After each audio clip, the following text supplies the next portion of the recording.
بگذارید یک تمرین بسیار ساده مهم را برایتان نشان دهم. می توانید آن را در خانه انجام دهید. از شما می خواهم که یک لیست را گیرید و در روی آن 10 هدفی را که می خواهید در 12 ماه آینده عملی نمایید نویسید. در بالای صفحه نویسید هدفها. از خود این سوال بسیار عالی را بپرسید.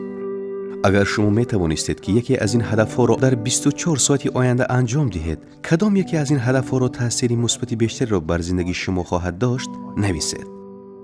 این سوال بسیار مهم است، به خاطر آن که همیشه یکی وجود دارد که شما فکر میکنید روی آن که اگر یکی را انجام دهید تأثیری بیشتری در زندگی خواهم داشت.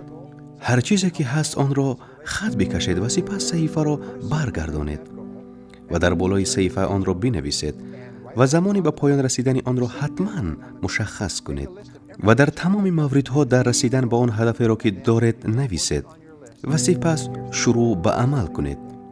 و این همان راز است که هر روز باید روی آن کار کنید.